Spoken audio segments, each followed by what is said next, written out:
Ini dari agama saya sendiri, dalam Islam menyatakan jika ada seseorang yang mengaku bisa melihat jin atau hal goib secara bentuk aslinya, maka bisa dipastikan dia keluar dari Islam.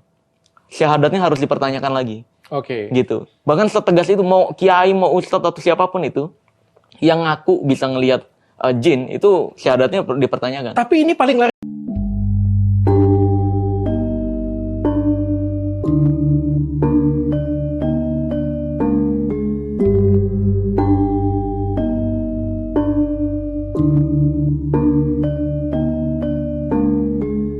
Assalamualaikum warahmatullahi wabarakatuh. Saudara-saudara yang berbahagia, saat ini saya akan membuka sesi tanya jawab lagi. Dan saat ini saya tertarik untuk menjawab beberapa pertanyaan yang datang dari sedulur-sedulur kita yang kebetulan mengikuti channel saya. Dari beberapa pertanyaan tersebut saya kumpulkan dan saya simpulkan mengerucut menjadi satu pertanyaan. Apakah manusia bisa melihat jin? Itu pertanyaannya. Ada sebagian golongan yang berpendapat bahwa manusia tidak akan mampu melihat jin. Mereka berpendapat dengan dasar ayat Quran di dalam surah Al-A'raf ayat 27 bahwa jin itu berada di tempat yang tersembunyi dan jin itu bisa melihat kita dan kita nggak bisa melihat jin tersebut. Saudara-saudara yang saya muliakan,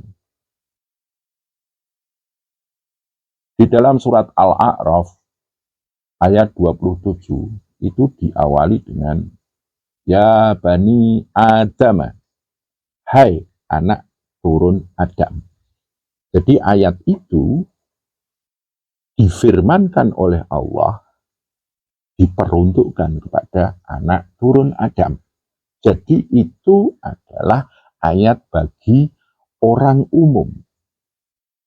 Umumnya manusia itu tidak bisa melihat jin, karena jin itu bertempat pada tempat yang tersembunyi. Akan tetapi banyak sekali pengkhususan di dalam Al-Quran. Salah satunya adalah ketika firman Tuhan itu diperuntukkan pada orang-orang yang beriman. Ya ayyuhalladzina amanu, hai orang-orang yang beriman. Ini sudah beda lagi, karena di situ ada pengkhususan. Dan ada lagi pengkhususan bagi orang-orang yang khusus. Ini beda lagi. Jadi, di dalam surat Al-Quran ayat 27 surat Al-A'raf tersebut itu diperuntukkan bagi manusia umum. Manusia umum rata-rata tidak bisa melihat makhluk gaib, bil khusus jin.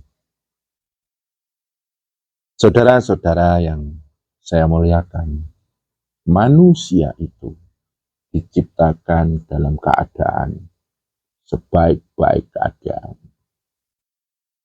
Allah sendiri berfirman, laqad khalaqnal insana fi ahsani taqwim. Sungguh kami menciptakan manusia itu dalam keadaan sebaik-baik keadaan, sebaik-baik bentuk, sebaik-baik wujud ciptaan. Maka dari itu, dalam hal penglihatan pun, manusia itu sangat istimewa diciptakan keadaannya. Di dalam ilmu tasawuf, khususnya ilmu tarekat, manusia itu punya lapis-lapis penglihatan. Yang pertama adalah mata ini. Ini adalah alat penglihatan manusia untuk bisa melihat di sekelilingnya, melihat apa yang dia hadapi. Akan tetapi mata ini sebetulnya adalah hanya alat penglihatan. Sumber daya penglihatannya adalah di otak, di pikiran manusia.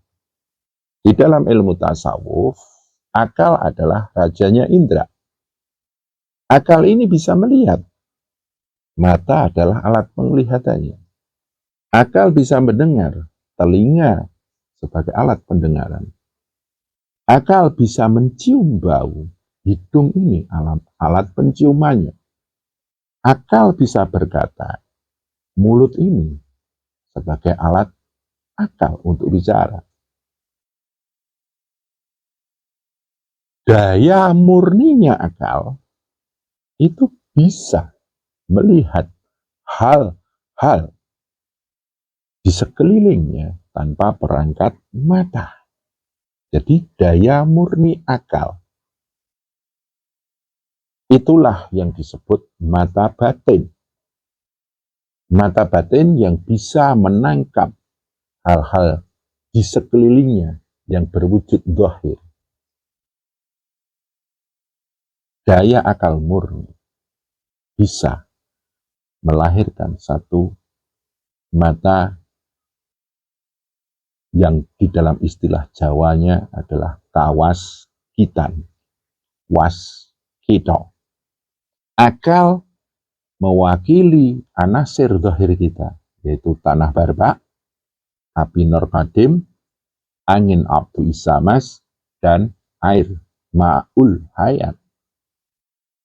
Di dalam istilah India, kanta sabanaburan, istilah Jawanya tirto kumolo.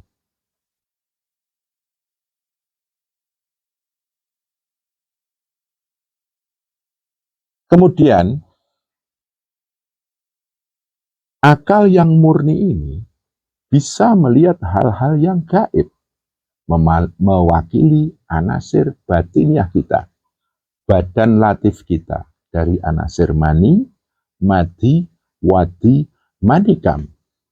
Jadi, akal murni ini, di dalamnya ada inti akal. Di dalamnya tersembunyi yang namanya guru batin, yang bisa melihat hal yang zahir maupun yang batin. Di situ, dari vibrasi getaran energi otak murni, inti akal ini, manusia bisa melihat makhluk zahir maupun makhluk gaib, terutama jin. Akan tetapi, jin ini masih berwujud penjelmaan-penjelmaan. Jin bisa menjelma menjadi hewan, jin bisa menjelma menjadi sosok-sosok tertentu. Itu kekuatan mata batin yang ada di akal kita. Kemudian di dalam diri manusia lebih dalam lagi ada lapis penglihatan lagi, yaitu mata hati. Di dalam hati yang murni ini ada guru yang bersemayam dalam rahsa. Dan itu pun bisa melihat lebih dalam daripada mata batin yang ada di akal kita. Sumbernya adalah di hati kita.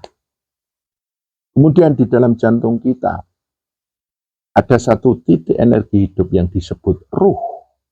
Sumbernya di jantung kita. Itu ada mata penglihatan juga, ada gurunya juga, guru sejati namanya. Jadi di inti akal ada guru sejati, di inti hati ada guru sejati, di inti jantung ada guru sejati. Namanya mata ruh, kalau kita hubungkan dengan penglihatan tadi. Kemudian lebih dalam lagi, dari seluruh anasir manusia itu ada guru sejatinya. Di situ bisa melihat juga. Namanya mata semesta. Mata semesta ini paling sempurna dimiliki oleh Rasulullah Sallallahu Alaihi Wasallam. Nabi Muhammad Sallallahu Alaihi Wasallam ini bisa melihat dengan punggung. Pori-porinya Nabi Muhammad Sallallahu Alaihi Wasallam itu bisa melihat. Jadi Kanjeng Nabi itu bisa melihat apa yang di belakangnya itu seperti dia melihat hal yang di depannya. Bahkan dikatakan saking sempurnanya penglihatan semesta Kanjeng Nabi itu bisa melihat ujung timur dan baratnya bumi ini, ujung utara dan ujung selatannya bumi ini, dengan jelas seperti melihat telapak tangannya sendiri. Dengan mata semesta, Kanjeng Nabi bisa melihat surga dan neraka. Dengan mata semestanya, Kanjeng Nabi bisa melihat sampai ujung kiamat nanti. Jelas nampak oleh mata semesta beliau. Dan Nabiullah Muhammad SAW itu diturunkan sebagai uswatun hasanah, sebagai contoh yang baik. Berarti umat-umat beliau, walaupun dalam kadar tertentu, bisa melihat dengan mata semesta. Walaupun tidak sesempurna Kanjeng Nabi Muhammad SAW. Saudara-saudara yang saya hormati, lantas bagaimana manusia bisa melihat itu semuanya dengan menggunakan perangkat-perangkat penglihatan? Tentu saja hanya orang yang terpilih. Al-Mustafa billah, orang-orang yang terpilih oleh Allah. Orang-orang yang benar-benar tunduk dan sujud kepada Allah. Melakukan ibadah-ibadah yang wajib dan sunnah. Melakukan ibadah-ibadah dengan keikhlasannya, keridhaannya, dengan memaksimalkan peresapan, penjiwaan dan penghayatannya. Sang manusia tersebut bisa menjadi kekasih Allah. Allah mengasihinya. Para kekasih-kekasih Allah ini atas izin Allah, atas ridhonya Allah, ditajalikan dengan sifat yang maha melihatnya Allah, maha mendengarnya Allah. Dikatakan, Fabi yasma'u. Dengan Allah mereka mendengar. Wabi yubsiru. Dengan Allah mereka melihat. Wabi yubtisu. Dengan Allah mereka memukul. Wabi yamshi. Dengan Allah mereka berjalan. Mereka berafnal. Itu ada rahasia sir qudratullah. Jadi, hanya orang-orang yang diizinkan oleh Allah, diridhai oleh Allah, mereka bisa melihat hal-hal yang gaib. Bil khusus jin tadi, sesuai dengan pertanyaan tadi. Saudara-saudara yang saya muliakan, lantas bagaimana? Ada sebuah hujjah ulama yang mengatakan, man qala ra'aitu jinna faqad kafar. Barang siapa yang mengatakan aku melihat jin, faqad kafar, maka sungguh dia kufur. Maknanya adalah orang bisa melihat makhluk gaib itu semuanya atas izin Allah, atas ridho Allah, atas titah Allah. Atau di dalam istilah kerennya, being given. Mereka hanya diberi tajaliat Allah, diberi kekuatan oleh Allah sehingga melihat jin itu. Maka kalau dia mengatakan, aku melihat jin, dan lupa bahwa itu pemberian Allah, maka dia kufur dengan Allah. Orang yang kufur, fa'ilnya disebut kafir. Jadi enggak terus kita ambil satu penghukuman bahwa kalau dia mengaku melihat jin, dia kufur, dia kafir. Enggak seperti itu. Jadi itu hubungannya dengan tauhid, hubungannya dengan tajaliyat. Kalau dia lupa dengan tauhid, dia merasa melihat jin itu adalah sebagai kekuatan sendiri, kekuatan pribadinya, kemudian dia mengaku-aku, maka itulah kufur. Maka dari itu, di titik itulah banyak orang menipu, banyak orang tertipu. Kenapa? Karena ketika orang dekat dengan Allah, ketika orang itu benar-benar diizinkan oleh Allah, diridhoi oleh Allah melihat makhluk gaib, itu kita tidak bisa mengukur dengan satu barometer. Orang itu benar-benar atas izin Allah melihat apa enggak ya. Akhirnya ini banyak orang yang mengaku-ngaku bisa melihat jin. Dan dengan bangganya mengatakan, aku bisa melihat makhluk gaib yang namanya jin. Itulah kekufuran.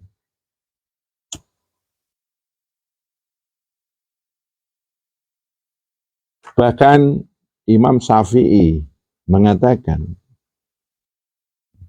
man za'ama annahu yara al-jinna abtalna syahadatahu ila ayyakuna nabiyan. Barang siapa menyangka bahwa dirinya bisa melihat jin, maka kami membatalkan syahadatnya, kecuali dia seorang nabi. Ini kata Imam Syafi'i. Jadi, ini berhubungan dengan syahadat. Kalau kita melihat jin tanpa sadar bahwa itu adalah anugerah dari Allah, maka batal syahadatnya. Orang bisa melihat jin itu karena dia diizinkan oleh Allah. Dia masuk dan menembus yang namanya mukasyafah. Tersibak hijab antara alam dunia dengan alam gaib. Musyahadah. Dia dipersaksikan oleh Allah dengan yang namanya makhluk yang disebut jin itu tadi. Terus ada lagi yang mengatakan, ya nggak bisa melihat wujud aslinya. Ya kita analogikan gini. Mungkin saya ini ketika di YouTube kayak pinter ya. Kayak-kayaknya hebat. Kayak-kayaknya saya itu menguasai ilmu-ilmu rohani. Belum tentu. Jenengan belum tentu lihat aslinya saya. Siapa tahu saya ini naudzubillah ya. Naudzubillahi min dzalik. Siapa tahu saya ini ahli maksiat, ahli bohong, siapa tahu ya. Naudzubillahi min dzalik. Panjenengan tidak bisa melihat aslinya saya. Yang panjenengan lihat dari omongan-omongan saya ini, terus panjenengan mengira saya ini pintar. Padahal aslinya mungkin bodoh. Dan saya memang merasa saya itu masih bodoh. Aslinya saya itu bodoh, nggak pintar. Kalaupun saya pintar, ini hanya anugerah dari Allah. Bukan saya yang pintar. Ini bukan energi saya. Ini daya pemberian dari Al-Alim. Alamal insana malam ya'lam. Yang mengajari saya sesuatu yang saya belum ketahui.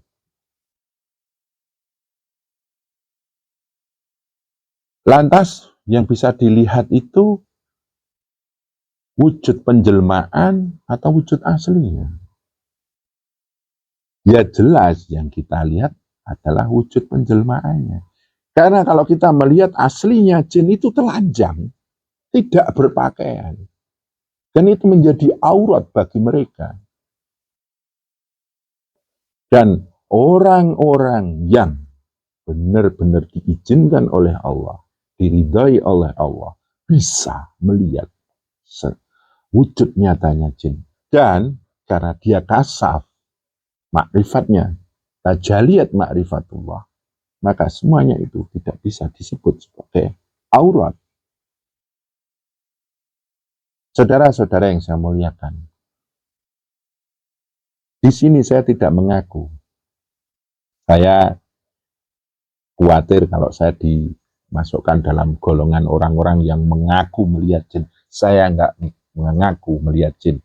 Tapi ini karena berhubungan dengan pendidikan untuk kita semuanya, ada orang yang karena izin Allah, karena ridhonya Allah, karena memang perintahnya Allah, titahnya Allah, dia bisa melihat alam gaib, bil khusus jin, itu dengan wujud yang asli. Kalau Allah sudah berkehendak, tidak ada yang mustahil. Allah itu maha segalanya. Allah itu maha bisa. Allah itu maha berkehendak. Allah itu Jabbarul Mutakabbir. Allah itu maha bisa menabrak sistem yang dia buat.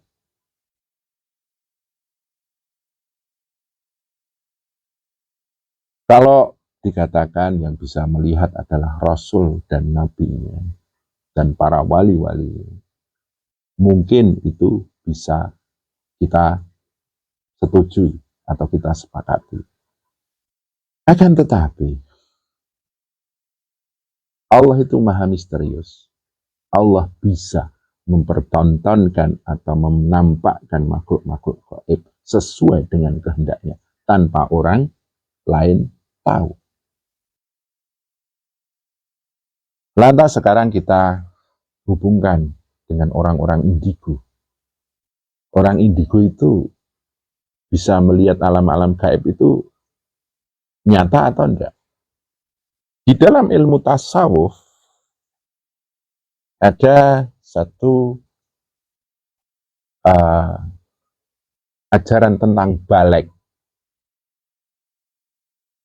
Orang-orang yang dari lahir mempunyai satu kemampuan yang disebut dengan indigo, tapi kalau dia belum sadar bahwa itu dari Allah, minallah, illallah, biiznillah, maka orang tersebut belum disebut balek. Perlu kita pertanyakan kebenarannya. Dan orang-orang yang bisa kita percaya adalah orang-orang yang memang benar-benar menembus alam kurbah. Lah di sini ada pintu orang bisa mengaku-ngaku dan akhirnya banyak penipuan-penipuan di dalam dunia supranatural ini dan banyak orang-orang yang tertipu. Logikanya orang-orang indigo adalah mata ini sebagai alat penglihatan ini strukturnya dari lahir ini benar-benar nembus ke inti akal. Akan tetapi karena dia belum bertauhid, masih perlu kita pertanyakan kebenarannya atas penglihatannya. Makanya kita bisa melihat banyak para orang-orang indigo itu yang sukanya meramal. Itu menggunakan energi otaknya. Dan alat penglihatannya ini nembus langsung ke inti otak. Itu karena struktur bawaan lahir. Dan itu tidak mesti benar. Itu beda dengan kasyaf. Kasyaf adalah alat penglihatan ini menembus pada inti akal. Guru sejati yang ada di inti akal. Akal murni ini yang bisa melihat hal yang zahir maupun yang batin. Itu yang disebut kasyaf. Kemudian musyahadah dipersaksikan karena izin Allah melihat hal-hal yang gaib itu. di dalam ilmu Jawa disebut waskita. Ya, begitu saudara-saudaraku. Jadi kita nggak bisa sembarangan memvonis dan membuat satu penghakiman. Kalau ada kiai yang mengaku bisa melihat jin dalam wujud aslinya, pasti bohong. Orang itu kafir. Belum tentu. Karena kita nggak tahu bagaimana sejatinya sang kiai tersebut. Ya kan, Allah kalau memang mengizinkan orang yang tidak punya label-label atau embel-embel kata kiai pun bisa kalau memang Allah mengizinkan. Nah makanya kalau kita langsung memvonis, digebyah-uyah, disamaratakan kalau ada orang mengakui, maka dia kafir, maka dia harus syahadat lagi. Nggak bisa kayak gitu. Itu perlu satu pemahaman zahir batin cipta rasa karsa yang mumpuni. Nggak bisa sembarangan. Makanya demi pendidikan kita bersama, kita mendidik diri kita pribadi, kita nggak bisa sembarangan mengambil satu penghakiman, penghukuman pada hal-hal yang berhubungan dengan makhluk gaib ini. Saya alhamdulillah dari tahun 1988 saya ini mendalami hal-hal yang bersifat spiritual. Kalau supranatural sih itu hanya hadiah-hadiah saja, itu hanya bonus-bonus saja. Dan sampai sekarang saya sudah dari tahun 2008 saya fokus dalam dunia tarekah. Dari apa yang saya alami, apa yang saya jalani itu, ya tentu saja saya punya pengalaman-pengalaman tertentu, dan ini saya berbagi buat panjenengan semuanya. Saya tidak mengharapkan bahwa apa yang saya ungkapkan ini sebagai satu titik kebenaran, satu-satunya kebenaran. Minimal ini menjadi satu sudut pandang agar kita tidak sembarangan memutuskan, membuat satu penghukuman dalam hubungannya dengan makhluk gaib, bil khusus jin. Dan saya berharap ini semua bermanfaat. Ada kurang dan lebihnya, saya cuma bisa mengatakan wallahu a'lam bishawab. Dan billahi taufik wal hidayah. Assalamualaikum warahmatullahi wabarakatuh.